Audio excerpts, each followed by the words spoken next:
Check. Oh, check, check. Start off the day by almost knocking the microphone off the thing, knocking the stand all out of alignment. Come on now, soul. What's going on here? What is happening? Hello, everyone. Oh. How long have you been there? What's up? Welcome back. Welcome back to the Inner Storyteller. Welcome back to your real life. Welcome back to the channels. Please consider liking the video and subscribing to said channels. I would greatly appreciate it and find ways to show my appreciation once enough of y'all do that. If you are here, you are in for real conversations. We talk about natural law, we talk about religion, money, anarchy, culture, and how mankind is manipulated by forces that do not have our best interests at heart, perhaps because they are completely evil. And we are not bashing faith systems here. We are not calling people stupid for, having a religion, following a religion. Um, we are simply examining psychological causes and effects of the stories we have the most faith in, the ones we have the most stake in, and how they shape society. And that examination has to sit right alongside an honest look at the current human condition, which is slavery. Government is slavery, good people. And the question we have to keep coming back to is what can actually be improved with a proper understanding of the inner storyteller and how it works. And, you know, the inner storyteller is a brainchild of mine that was born from my study, contemplation, and personal philosophy surrounding the concept of morality, of right and wrong, or um, spiritual correctness or spiritual incorrectness.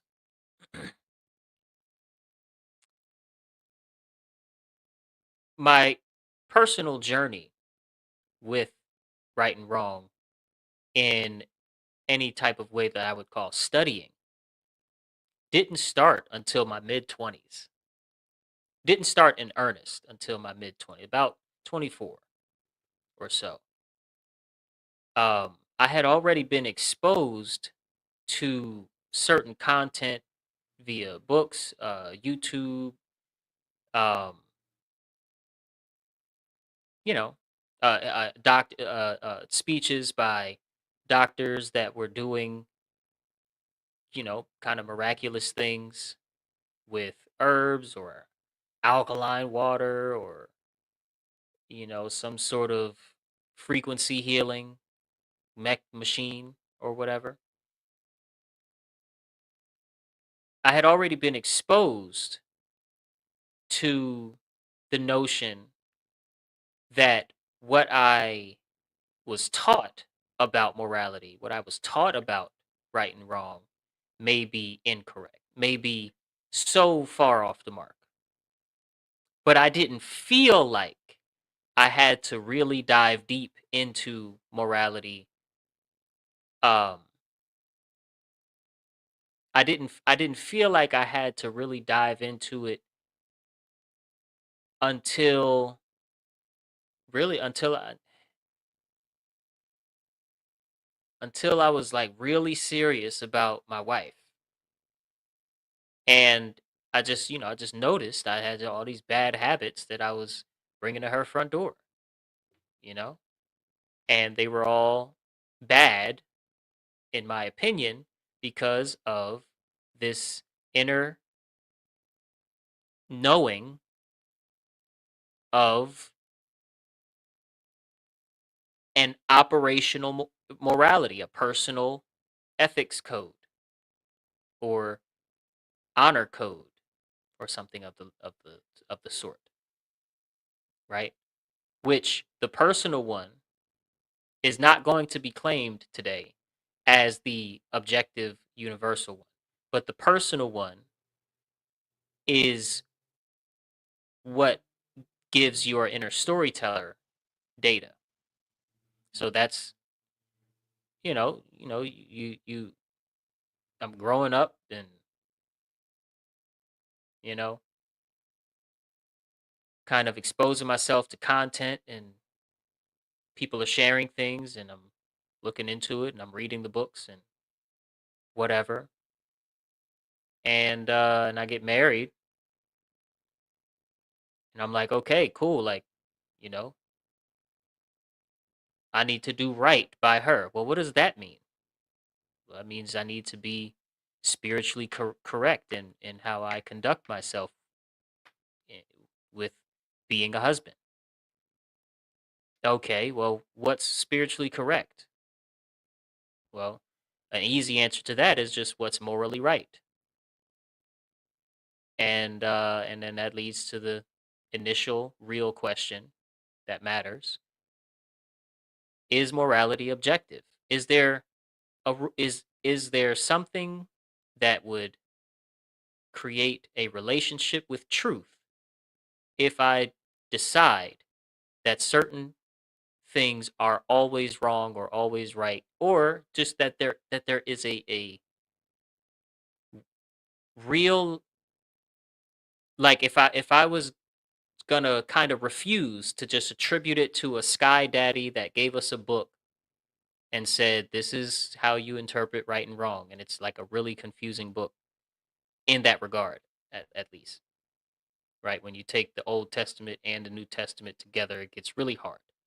So if I was to just not go with that option and say, is there something objective about having a moral code and living by a moral code? And what I found is that indeed there is. And the best person that put me into, like, gave me some grammar to be able to convey why morality is indeed objective and not just preference, not just subjective, is Mark Passio. Now, I don't attribute all of what I know from Mark Passio, but he's just, in my opinion, objectively the best at synthesizing the information into language that is both simple and yet deeply true in this regard, as well as telling the right stories to get the truth across to those that have ears to hear and eyes to see. He's the best. He's the best presenter on morality, in my opinion. Now,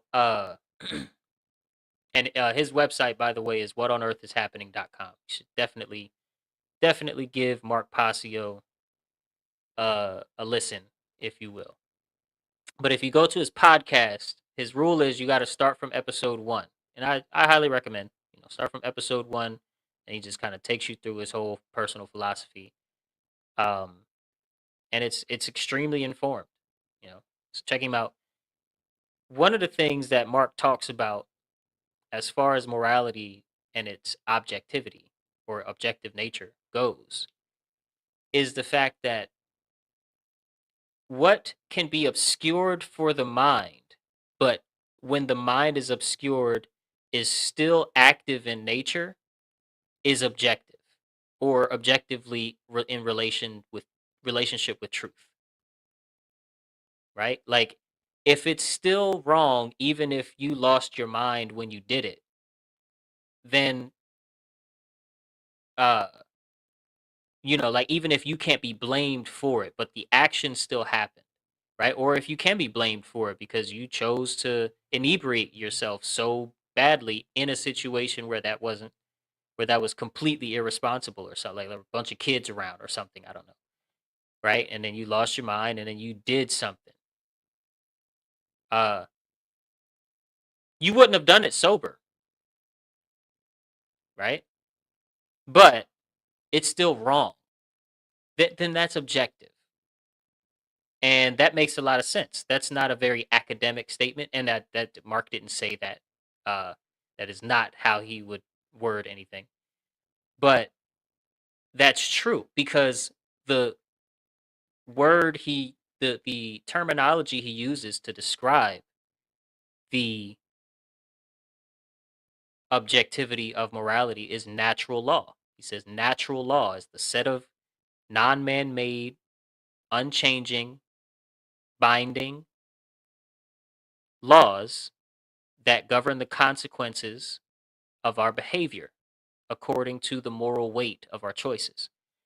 And that's natural law, right? And he says some people call it consequentialism, some people call it God's law, some people call it karmic law. And it doesn't matter what you call it, it's something that is beyond manipulation by human beings. We cannot collectively or individually manipulate that, just like we can't change the any other natural law. Can't change, in my like the way that I use the term natural law when I write in my two books. Um, it encompasses the physical, metaphysical, electromagnetic, like all of the other laws of nature and the laws that govern the consequences of the, our choices, right? According to the moral weight of our choices. And obviously, the first question that comes to mind is, well, okay, with that said, why do our emotions what role do our emotions play in all of this? Because we can delude ourselves into thinking that something is morally right that is not morally right. Like, for instance, following an order from your superior without choosing consciously to do the action described in the order, right? Abdicating the responsibility of performing the action as told to the one giving the order, not to yourself who's actually doing the action, which is what a lot of administrators, nurses, doctors, soldiers, police, um, scientists do. They just follow the order and say, I was just doing my job.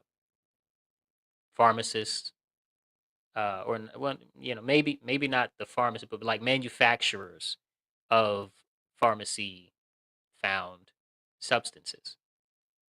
You know what I'm saying? I was just doing my job. I just work here, bro. I just work here, bro. Right? We can delude ourselves into thinking that something that is morally wrong is morally right, and something that is morally right is morally wrong.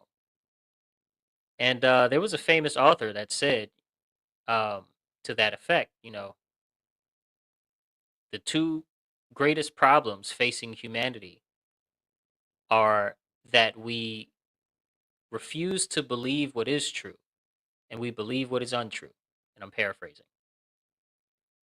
And yeah, man, is that we believe that which is untrue, we accept lies and live by them and demonstrate defense of the lies, of the stories that contain the lies. We defend them. And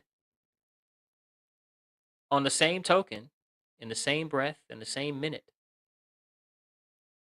we refuse to believe that which is true, that which would wake us up from the lie, from the story containing the lies. Almost all of our collective problems can come down to that, right? Our adherence to the religion of monetary value keeps us glued in these systems that cause man to, you know, reach the conclusion that we have to be governed by a body of other people, which is the religion of man's authority. This is the mother and father of all religion, right? The mother being the religion of monetary value, that there's some sort of value that can be attributed to uh, um, currency. How do I want to say this? The religion of monetary value is the religion that says there can be an unnatural, artificial, completely imaginary value attributed to a part of a story of accounting, right? A part of a kind of story of accounting that wants to, once it starts, it wants to close the loop on itself so that the books are balanced. There is no such value. And there never has been. And yet, from the very first writings of man in Sumer, in ancient Sumer, the first civilization with writing, you had bills of exchange, you had bills of lading, you had accounting, you had IOU notes. In ancient Egypt, you had gold, you had currency, the religion of monetary value,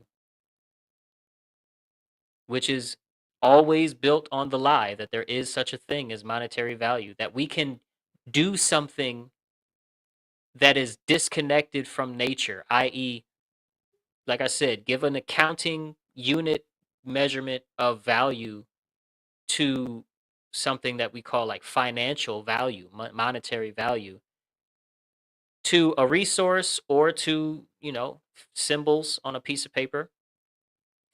Doesn't matter if it's actual gold, that you can like run out of supply of, or uh if it's just symbols on pieces of paper that you can print almost infinitely.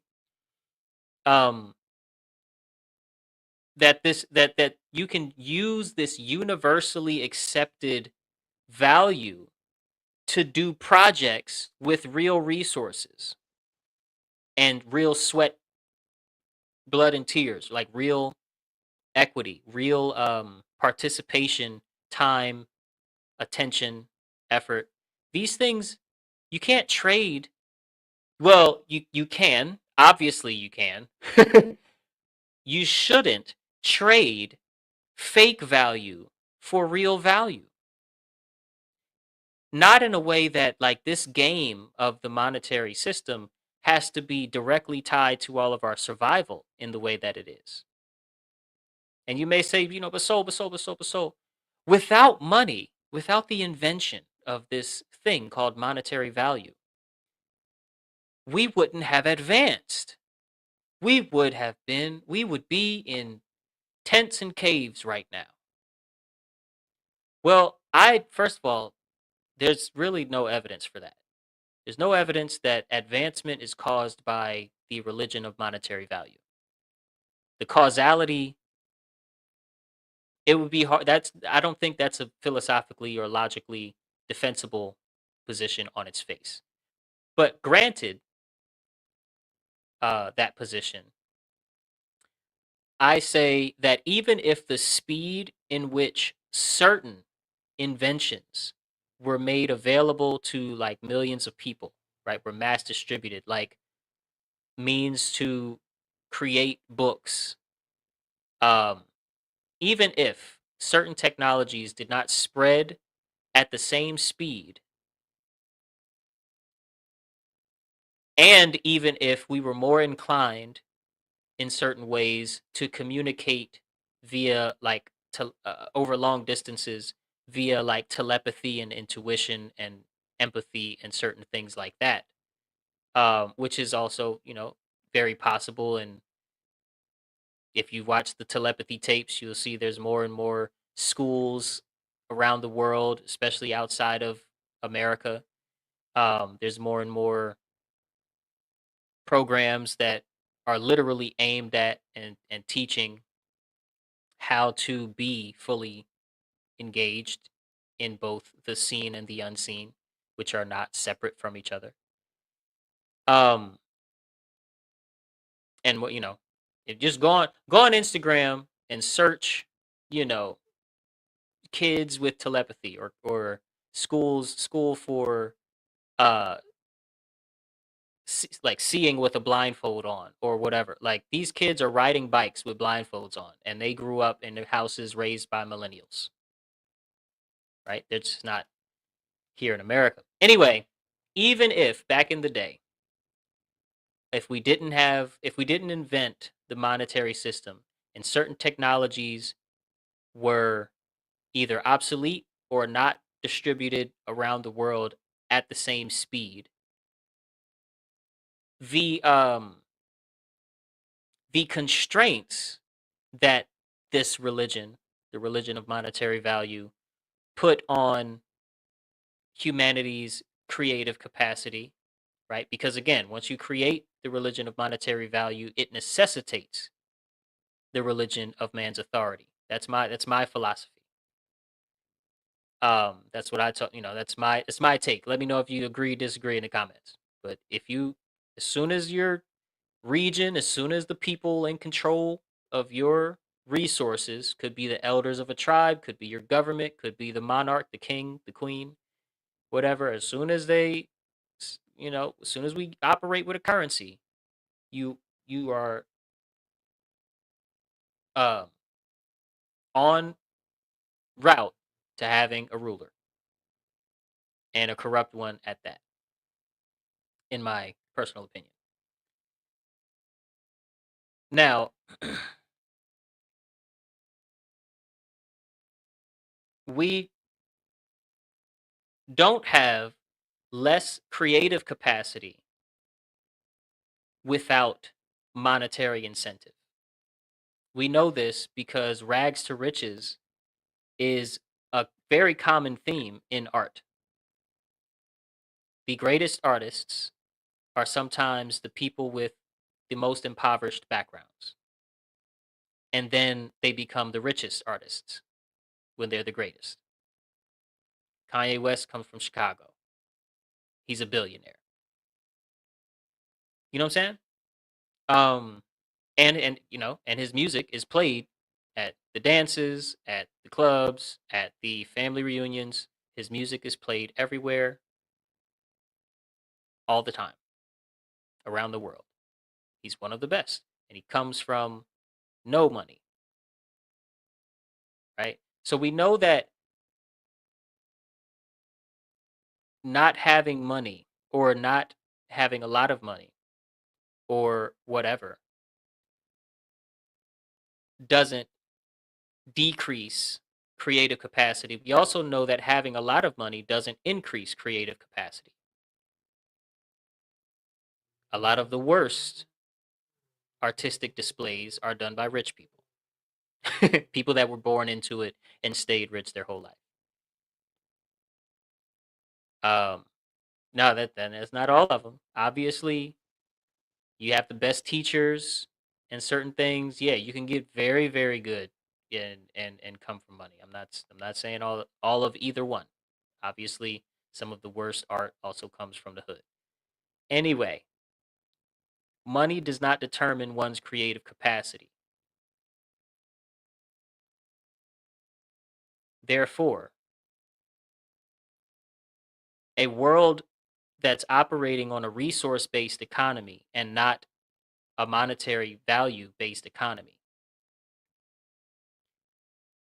does not erase human beings' creative capacity to solve problems, like there's more people, we need more meat and ways to store it. There's more people, we need more lumber, or trees made into lumber and ways to store it. There's more people, we need more ways to live in nature comfortably and harmonically. Like our creative capacity to solve these problems, especially when we come together, does not diminish. Also, the resources that are around us do not disappear just because we don't create a transaction in between having the idea and getting the project to its completion, right? The erasure of the transaction or transactions in any project erases none of the real work and erases none of the real resources. the real existing resources in nature, not just symbols on the paper, but actually existing in nature resources. Whatever the project was, right? A plumbing project, uh, uh, anything.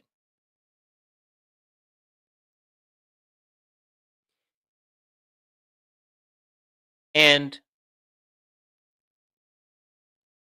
because the religion of monetary value requires us to,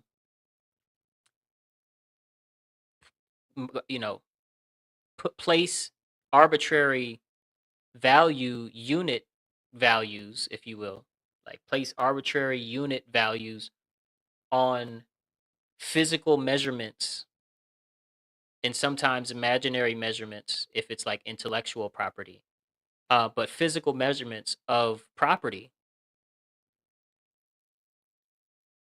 whether that property be things like land and water, uh, rain, or because it's illegal to collect rainwater because they say the city actually owns the rainfall or what have you. Um,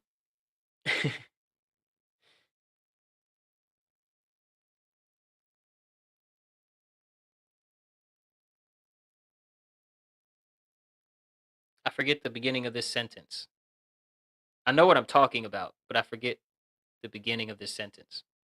I was saying something, I got sidetracked. What I'm getting at is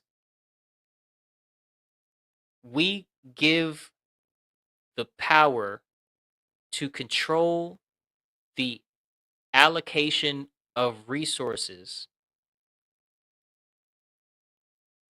over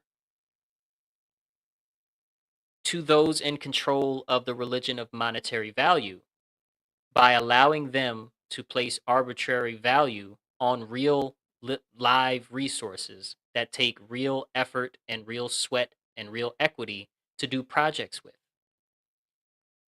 It is this distortion that is at the very root of almost all shared human problems that are tied to morality, right? And it's not the existence of the idea of money that does the damage. It's the refusal to acknowledge the fact that there's nothing real about it and that we're using it in a way that we're trying to make it as real as the real resources and sweat and effort that will be doing the projects. You can't. You can never make money as real as the people and effort and resources that we use to do projects. But the religion of monetary value requires you to create the illusion of just as much reality in the thing that can never exist on the same in the same way.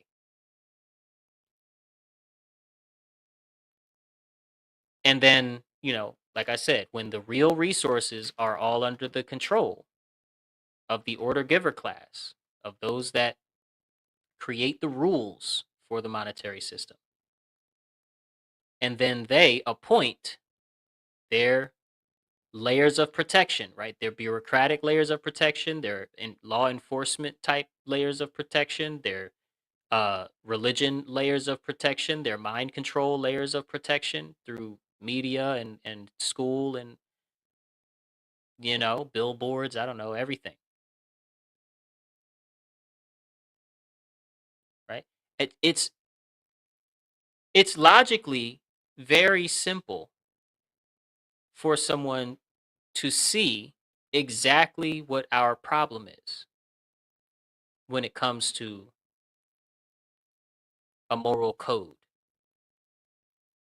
And again, it doesn't mean the problem is money or the problem is the idea of money or the concept of money at all. That's not it, right? It's what we do with it. It's what or our actions actually do with it. Um, and we have to acknowledge that our actions include not informing ourselves about what this thing is, this toy we call money actually really is.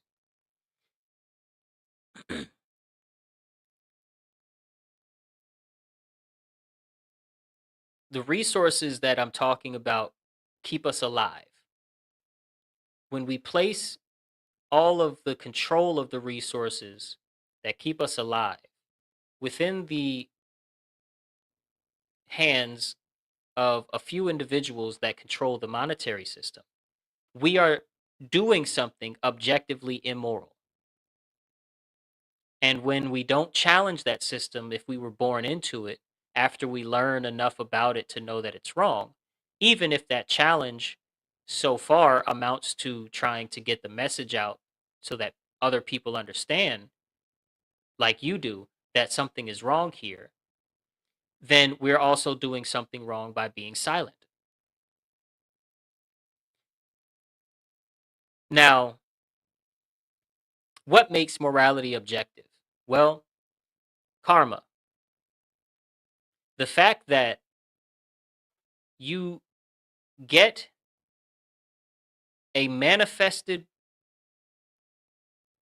response log to your choices in such a way that for major choices in your life, most people can look back at a few choices that resulted directly in karmic consequences, especially when there are negative ones, and they can think, uh, i- i- you know, with varying degrees of certainty.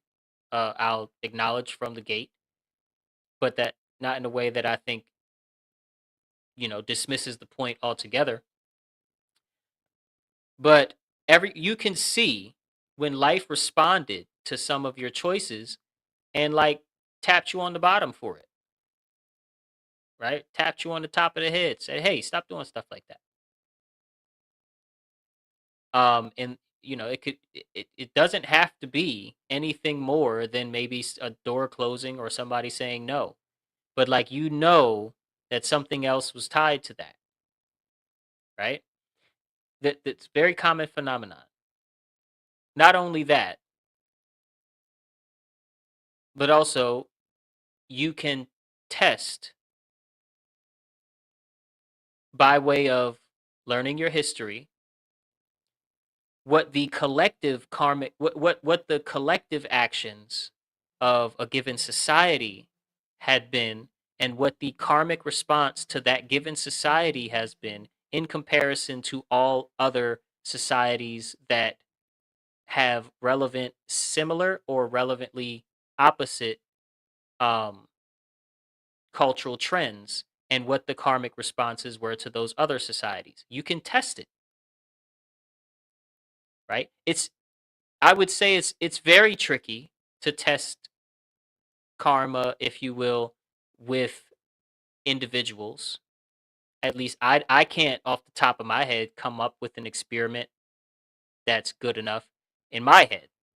But you can look at history, cultural trends, fact check along the way, and these things, and you can see that somehow the same,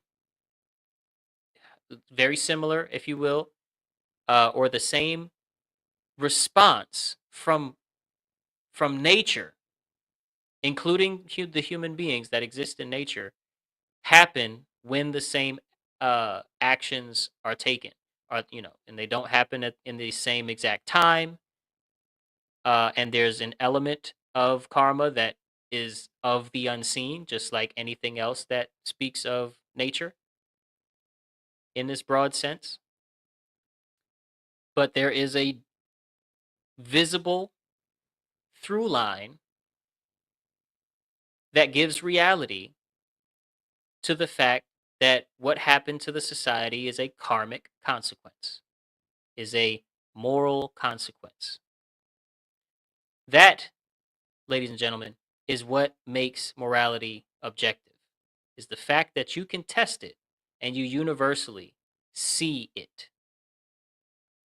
right? You can test for it by way of observation of history, and you can test for it by way of observation in your own life, anecdotally, which is not, you know, you can't push that onto other people with certainty, but you can see if that works in your own life. And for you, just see, okay, well, okay, in my life, karma is real, right? You confirm that much.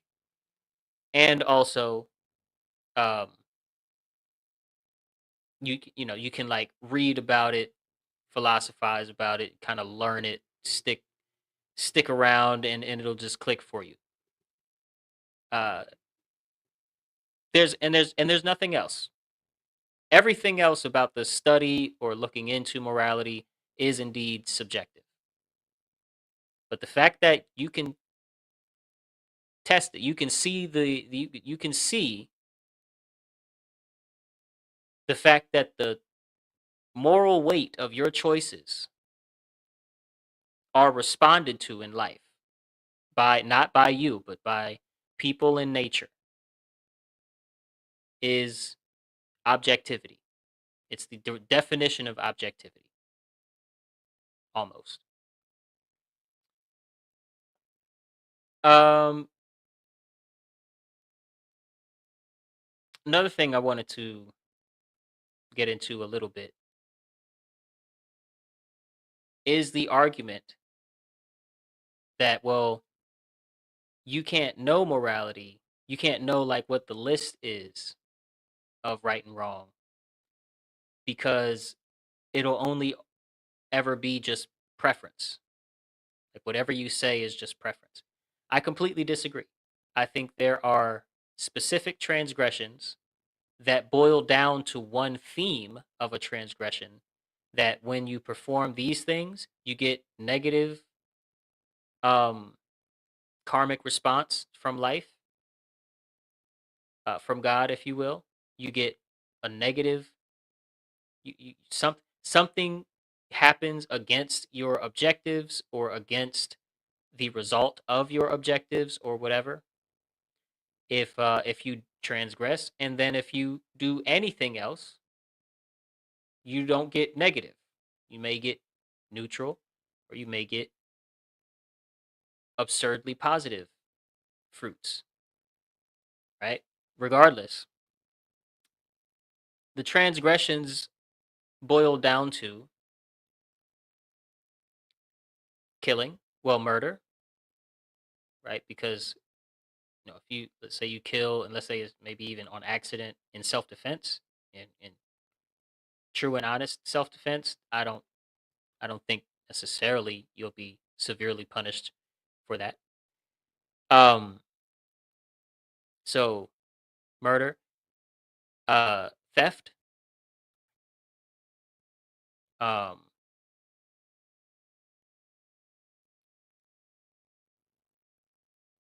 physical harm that doesn't necessarily result in a murder, but physically bullying, physically initiating violence on somebody else, right? We'll just call it violence. Violence, not to be confused with defensive physical force. So we got murder, theft, violence, and I'll say lying, right? Intentional deceit of yourself or someone else. And there may be another one, but that's basically it. And they all boil down to don't steal. They all boil down to some form of theft. When you lie to somebody, you rob them of their ability to make a clear decision based on all of the information that you know when you're being tasked to give them information. When and then there's also, obviously lies that are far more malicious, but at bare minimum, you're robbing them of the freedom to know what you know when they got to make a decision. Uh when you murder somebody, you're stealing their life and you have no right to do so. When you initiate harm on somebody that it's not defense, you're just initiating harm on somebody because you feel like you want to hurt somebody. You're stealing their freedom. You're stripping them of their right to be comfortable in their own body. Right? That goes for sexual abuse. That goes for physical abuse. That goes for yelling at somebody so bad that you physically hurt them. All of those type of things. Um, right? And then when you steal, you steal. So when if you are not performing a transgression that strips the rights or strips the freedoms from somebody or strips the life from somebody, then you are doing something that's morally neutral or correct. I think it's very simple. There are a lot of minds out there that think it's super complicated. I don't know why, but I disagree. And with that said, good people, I think I have yapped on enough about morality for today. Just wanted to have, a little bit of a discussion with you guys. Didn't want to type out a script, so today we just came straight off the dome. And thank you all for watching. Please consider liking and subscribing. Liking tells YouTube to push the content. Subscribing tells YouTube I may one day be eligible for monetization. So please help your boy out in that regard, and I will see you all tomorrow in the next episode. Peace.